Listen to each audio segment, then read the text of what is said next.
സൗന്ദര്യവൽക്കരണം കഴിഞ്ഞ് നാളിതുവരെയായിട്ടും Thoppumpady phishing harbour bus സ്റ്റോപ്പിൽ നിൽക്കുന്ന യാത്രക്കാർ ഇപ്പോഴും താൽക്കാലിക ഷീറ്റിന്റെ തണലിലാണ്. വെയിലും മഴയും കൊള്ളുന്ന യാത്രക്കാർക്ക് ഇനിയെങ്കിലും ഒരു ശാപമോക്ഷം ലഭിക്കുമോ? വികസനത്തിന്റെ പേരിൽ ബസ് ഷെൽട്ടർ പൊളിച്ചു മാറ്റി ഇത്രയും നാളായിട്ട് ജനങ്ങളുടെ ദുരിതം കാണാൻ അധികൃതർ തയ്യാറാകാത്തത് എന്തുകൊണ്ടാണ്? Metro 7 news special story. Thoppumpady phishing harbour bus shelter ഇത്ര മോഡേണോ?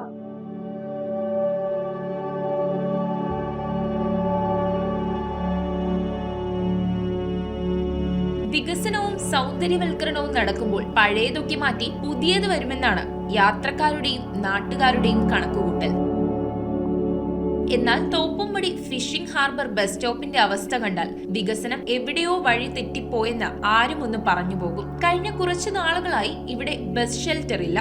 സൗന്ദര്യവൽക്കരണത്തിന്റെ പേരിൽ പഴയ ബസ് ഷെൽട്ടർ പൊളിച്ചു നീക്കിയപ്പോൾ യാത്രക്കാർ കരുതിയത് തങ്ങൾക്ക് തണലേകാൻ അത്യാധുനികമായ ഒരു ബസ് ഷെൽട്ടർ വരുമെന്നാണ്. എന്നാൽ യൂത്ത് കോൺഗ്രസ് പ്രവർത്തകർ പരിഹാസ രൂപേണ അന്ന് കിട്ടിയ ഈ താൽക്കാലിക ഷീറ്റാണ് ഇന്നും ഇവിടെ തണലേകുന്നത്. ഇവിടത്തെ ബസ് ഷെൽട്ടറിന്റെ കാലതാമസത്തിന്റെ കാരണം എന്താണെന്ന് ആരാണ് ഉത്തരം നൽകുക?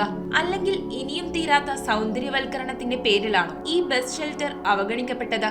സ്കൂൾ വിദ്യാർത്ഥികളും ഹാർബറിലെ തൊഴിലാളികളും പ്രദേശവാസികളും ഉൾപ്പെടെ നൂറുകണക്കിന് ആളുകളാണ് ദിനംപ്രതി ഇവിടെ ബസ് കാത്തു നിൽക്കുന്നത്. വേനലിൽ വെയിലും മഴക്കാലത്ത് മഴയും കൊണ്ട് ബുദ്ധിമുട്ടുകയാണ് ഇപ്പോൾ അവർ. കൂടാതെ ബസ് ഇറങ്ങുന്നതും കയറുന്നതും ചെളിവെള്ളത്തിൽ നിന്നുകൊണ്ട്.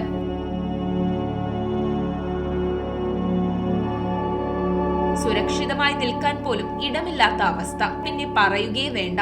ബസ് നിർത്തുന്ന സ്ഥലത്ത് കെട്ടിക്കിടക്കുന്ന വെള്ളത്തിലൂടെ വേണം യാത്രക്കാർക്ക് ബസ്സിലേക്ക് കയറാനും ഇറങ്ങാനും. വലിയ കാനയുണ്ടെങ്കിലും അതിലേക്ക് വെള്ളം പോകാനുള്ള അശാസ്ത്രീയതയാണ് ഈ കെട്ടിക്കിടക്കുന്ന വെള്ളത്തിന് പിന്നിൽ. അധികാരികളാകട്ടെ ഇത് കാണുന്നുമില്ല. സൗന്ദര്യവൽക്കരണത്തിനായി വെച്ച സ്റ്റീൽ കൈവരികൾ പോലും മതിലിൽ ചാരി വെച്ചിരിക്കുന്ന അവസ്ഥയിലാണ് ഈ ബസ് ഷെൽട്ടറിന്റെ ചുറ്റുപാടും. വികസനത്തിന്റെ പേരിൽ സൗന്ദര്യവൽക്കരണത്തിന്റെ പേരിൽ നിലവിലുള്ള സൗകര്യങ്ങൾ പൊളിച്ചു മാറ്റുമ്പോൾ അതിനേക്കാൾ ഭംഗിയായി പുനർനിർമ്മിക്കേണ്ടതും അവരുടെ ഉത്തരവാദിത്വമാണ്. എന്തും പൊളിച്ചു നീക്കാനും നശിപ്പിക്കാനും വളരെ എളുപ്പമാണ്.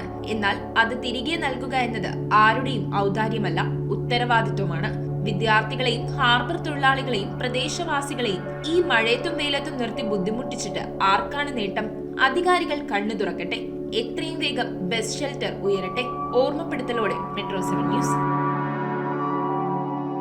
റോയൽ കൊച്ചി 15 വർഷമായി പള്ളൂരുത്തിയിൽ പ്രവർത്തനം ആരംഭിച്ചിട്ട് എല്ലാ സർവീസുകൾക്കും 30 ഡേയ്സ് സർവീസ് വാറന്റി. സർവീസ് അടുത്തിരുന്ന് കാണാം. പഴയ ഫോൺ എക്സ്ചേഞ്ച് ചെയ്ത് തവണ വ്യവസ്ഥയിൽ പുതിയ മൊബൈൽ ഫോൺ സ്വന്തമാക്കാം. ഡോർ ഡെലിവറി സംവിധാനമുണ്ട്. റോയൽ കൊച്ചി.